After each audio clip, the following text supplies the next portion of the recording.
Thanks for joining us. I'm your host, Ibrahim Sani. Very recently, Professor Suhaiza Ismail of IIUM wrote a very nice article on The Edge, talking about the private-public partnership. And as we know, PPP is always back in focus every now and then to talk about the cost and the affordability element. But of course, trying to see how the government can then galvanize private partners and private players to play a part in infrastructure projects as well as large-scale projects in the country. So here to talk about this and more is Prof. Suhaiza. Thank you very much, Prof, for taking the time to speak with us. Let's do a high-level analysis in terms of PPP and whether or not do you feel that Malaysia's current PPP projects truly serve the interests of the public and the areas of concerns that you have right now with the PPP that we have currently. Okay. First of all, thank you very much for the invitation. Before we move further into our discussion, I guess it is fair if we have a clear definition of what PPP is. Yeah, okay. Okay. It's basically due to the PPP regime that we have in Malaysia, especially in Malaysia. So basically, if we go back to other countries, we go back to literature, PPP refers to any interaction between public and private sector in providing public services and public facilities. Okay. And with this definition, it's pretty narrow. We understand some of the knowledge behind it. What would be some of the examples to actually help our audience understand the kinds of PPP that is currently practiced in Malaysia? Okay. Then we go back to the history of PPP. In Malaysia, PPP has started since the early 1980s with the introduction of privatization. Okay, so basically that is an official PPP that we have in Malaysia. Yeah. Okay, why do I highlight that? Is because in relation to my earlier definition, since then more and more PPP modes have been introduced with the intention to have more involvement of the private sector in the development projects of the government. And we're talking about large-scale sectors like energy, like transportation, in fact, highway infrastructures and the like.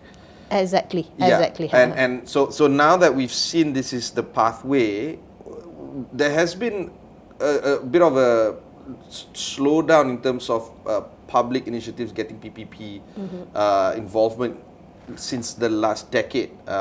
Why is that the case? Okay, so since its introduction, basically we have privatization, then the involvement of private sector, the government is trying to get more involvement of the private sector. Then in 9th Malaysia Plan, which was 2006, a private finance initiative was introduced. Okay, when it was introduced, there are lists of projects, construction project or development project that should be translated through PPP or PFI. Okay, and the momentum remains the same in the 10th Malaysia Plan. Okay, however, since then, when the construction projects of this PFI or PPP projects has completed, perhaps the government need to relook at whether they need to continue to have new PFI or PPP projects. Perhaps that answers to your question as to why over the recent one decade there's less PFI or PPP project being implemented. So are you for or against PPP? Basically, there are benefits and disadvantages of PPP. Yeah. But your own position? I could see PPP will remain in Malaysia due to its advantages. Specifically, it's trying to help government to provide more efficient service delivery. And in your recent article, the op-ed that you wrote, you were talking about the affordability element being the anchor of it. Maybe you can elaborate more on that. Why do I highlight on affordability is because although PPP is good, it will really help the government, and in fact it has helped the government with the development projects. However, there are areas which government need to relook at to make sure the maximum benefits will be achieved from PFI or PPP project. So what are the things that you think the government should relook, for instance? Okay, that comes the term affordability. Okay, basically, when PPP project are introduced, the main objective is to ensure value for money. The term value for money, we normally see, or we normally heard that discussion among the top management or among the government. However, when it comes to the one aspect of value for money, that is affordability, that is lacking. Okay, affordability in that sense, what do I mean by affordability? It's basically the government can afford to make future repayment for the next 20 or 30 years. Because PPP is not about short term. PPP is about a long term contract between government and private sector. Yeah, okay? Of course, and therefore you issue bonds and suku. Exactly. You issue long-term loans, but then you take on this idea of financing cost and things that might look good on paper right now, but with the financing cost increasing year on year, and the interest rate and the compounding interest and all that, then you start to compute everything back to present value, and you start to realize, okay, this could be much more expensive than initially thought. And do you think that that kind of theoretical argument is being seen in practice? Where do you feel that some of the areas of concerns of yesteryear projects taking on considerable cost in today's money? Do you see that happening? That is the part where it could be strengthened, because basically when people look at PPP, they say yes, there's a potential benefits of PPP to the government, and they identify the correct project. However, when it comes to planning the overall construction development project planning for the government, I see there's a need to strengthen in that aspect. In other words, although yes, they do that NPV or present value computation, however, when it comes to actual commitment, that is lacking. Actual commitment to repay. They know how much to be repaid, it's there in the contract. However, in real life, when it comes to the need to repay, then there is the affordability issue. Very recently, YB Rafizi highlighted a long-standing issue that among us accountants, we've known it for a long time, but I don't know when was the last time an MP brought it up.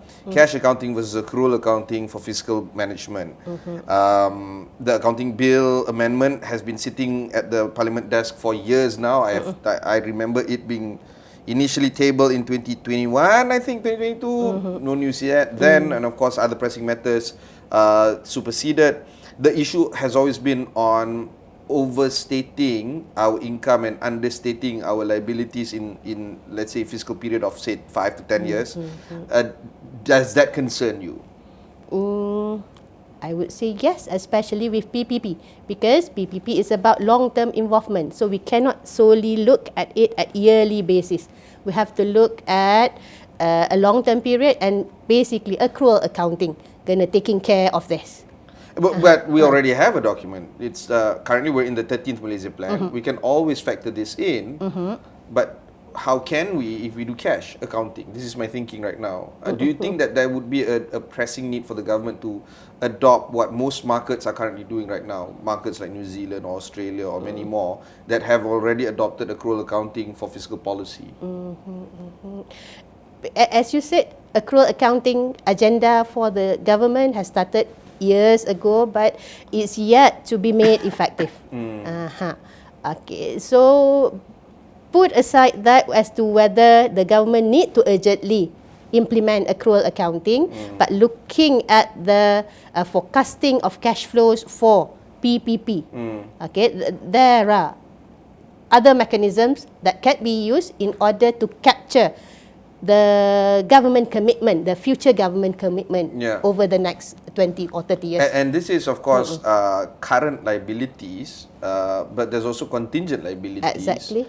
And do you think that all these current liabilities, all kind of liabilities, contingent liabilities and the like, when you say it can be further improved and strengthened, what would be some of your ideas on that point? Do you think that procurement could be further strengthened? Do you think that centralization of how PPP projects are done across the sectors, i.e. across ministries, should be centralized? Do you think that decentralizing could be a way to go? How do you think the different modes of strengthening the PPP projects, especially in managing future liabilities, can be done better as opposed to what we're doing right now? Okay.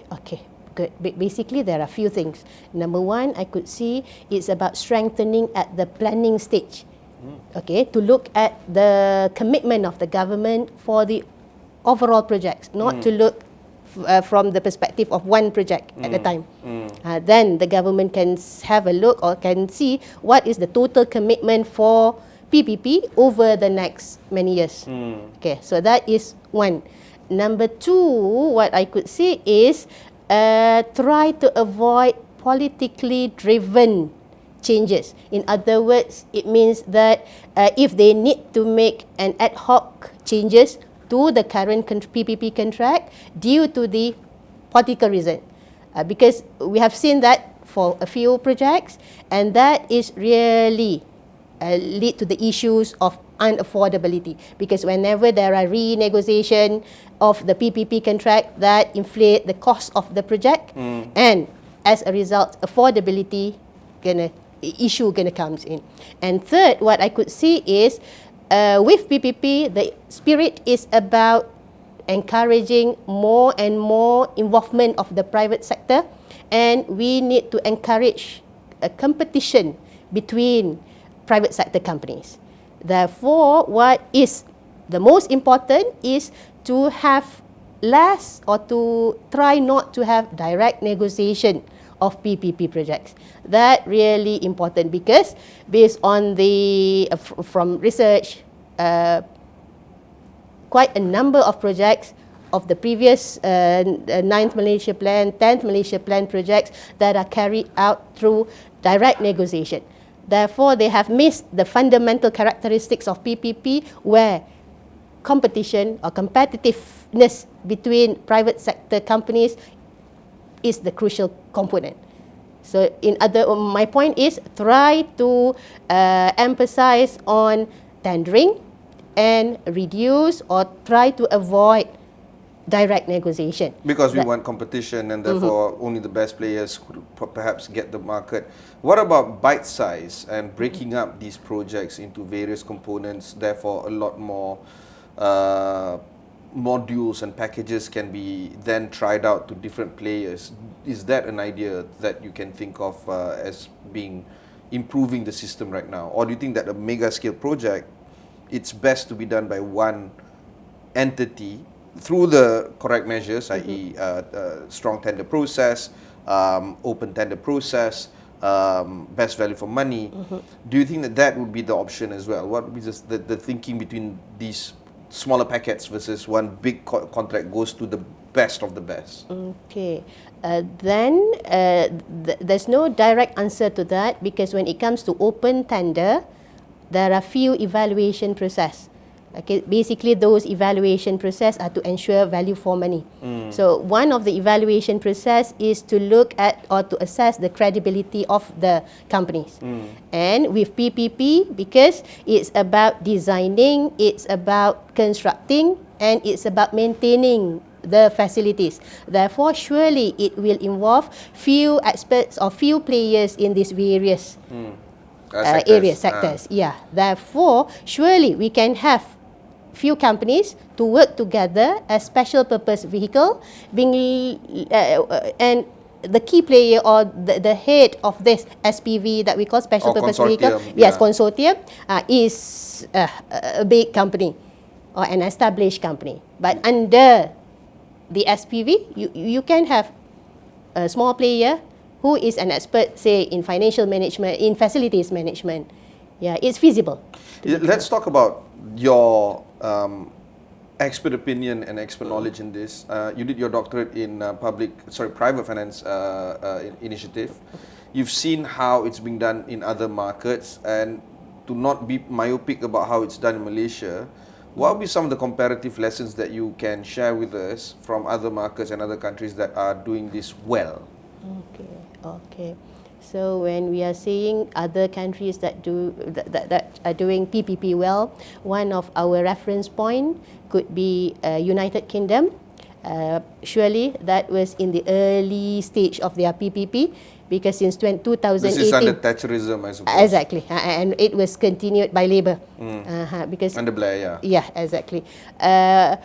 And I did my PhD in private finance initiative looking at value for money of PFI schools in the UK.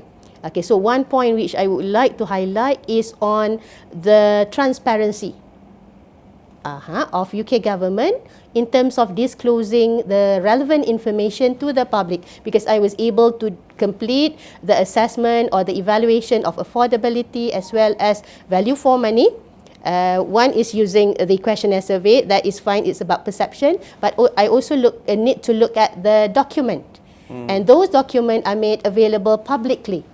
Unlike in Malaysia, I could see transparency is also an area that we can learn from those successful country. We need to be more transparent. Okay, but you see, transparency doesn't come by itself.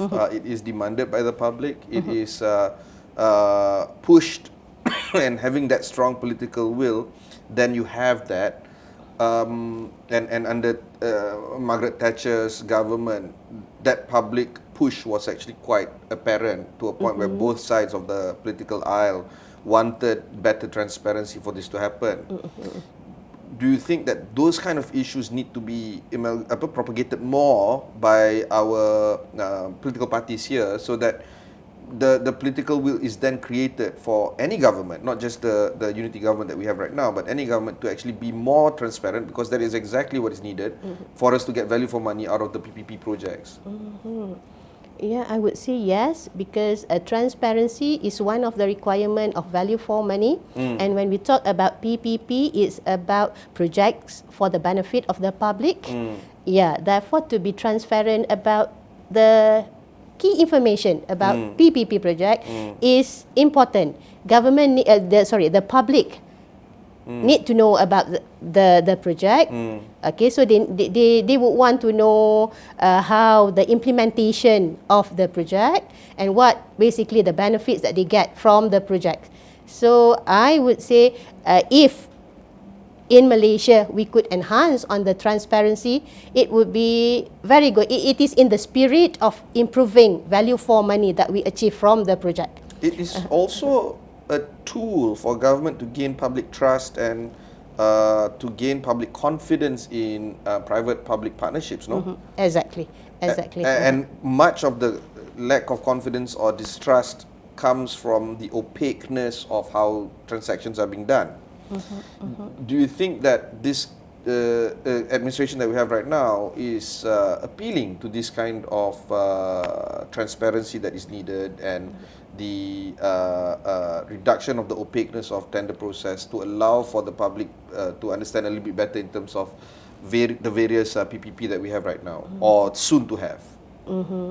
I would say yes, there's a positive direction for the current government, where that is in fact the current agenda of the government, where to be more transparent, to encourage competition.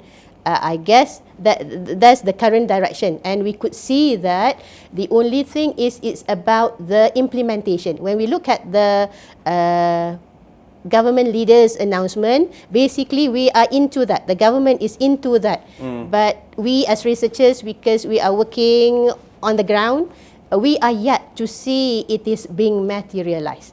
So you're saying execution is the lagging part right now, after all is said and done? Yeah, perhaps there could be few factors. One, strange. Sorry to cut you off, Prof, but isn't that the whole point of getting the private sector involved in the first place, i.e. to get the efficiency in the execution done, I guess, a little bit more efficiently compared to how public sector is doing things? That is the initial, or that is the spirit as to why government would want private involvement. Yeah. Exactly. However, that's right, the lacking part is on the implementation of the project or of the initiative in our context. If we are being more transparent. We go through the proper processes, try to minimize direct negotiation. Then we go through all the value for money evaluation process. Yes, surely we are to achieve the maximum benefit from the PP projects. Let's change tax right now and look at other forms of financing, maybe blended finance, outcome-based contracts, state co-investments, multiple corridor co-investments. Do you think that all this could be looked at in order for us to diversify the financial risk as well as the operational risk?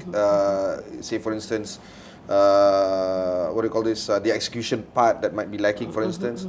Or do you think that these kind of various finance methods are still nascent and new and might not necessarily be good to be used in trying to implement PPP? Yeah, those that you mentioned are the potential methods. Some of those, when we talk about blended, it is about financing by the government as well as the private sector. We do have that being implemented for a number of PPP projects as well. And when we talk about other models or alternative models, there are two. One is about alternative PPP modes, and the other one is financing modes, alternative financing mode for the PPP. Okay, so when we talk about blended or hybrid, it is about financing part. In addition to what you have mentioned, perhaps we have social impact, Sharia compliant social impact bonds. That is possibly a way to go, or we could explore on that. In fact, I know it has been started, but yet to see more and more projects of PPP to be financed using this social impact bonds. The thing about social impact, Suku, is that you might not necessarily get the best pricing for that because investors might not necessarily be appeal to the idea. Then there's also the whole idea of which denomination, because if it's ringgit, there's also the strange thing that we're talking right now, the risk of rising ringgit, so it might not necessarily be so attractive for them to invest in ringgit, so you might be locking up with USD or some other currency. There's also that. Then there's also the kind of investors that you want, which is like it or not, most probably it might come from China. So I don't know whether, already you're hiving off a PPP project to the private sectors and private players. Then there's also the possibility of investors coming in from outside that might necessarily own the project outright. So there's a lot of these considerations to think about when it comes to financing PPP. And for the past 20 odd minutes, we've been talking about the idea of how private-public partnerships can be further improved. But then there's the whole idea of all these co-factors that is in play. Do you think that, to wrap up our conversation do you think that this needs to be further discussed, debated, and perhaps even looked at quite considerably by this administration in order for us to fund and finance our large infrastructure projects in the years to come? And do you think that this is getting the oxygen that it needs for us to actually debate this further? Before I respond to your question, before I answer to your question, if I could respond to your earlier statement, you are saying that when we are to issue all this sukuk, then the private investors may not be that attractive to the return that they're going to get. Then I need to really emphasize that PPP is about projects to the public. Therefore, PPP is a delivery tool, but it is not about profit maximization tool. So private sector need to have that clearly in mind. Yes, you're going to get some margin, but surely the margin will not be as high as you are to carry out or to invest in a purely private sector project, commercial project. Exactly. Because the spirit need to be there. Okay, so then to answer your question, again, everybody need to have that same understanding. PPP is about a mode of procuring public facilities as well as services for the benefits of the public. Therefore, when we engage the private sectors, we engage the financiers, we have to make this clear. profit maximization is not the ultimate objective. We have to balance between the benefit and the profit that the investors gonna get. So never lose sight on the main focus, which is public interest. Exactly. That is the spirit of PPP. It is not to benefit any side. It is for the benefit of the public at large.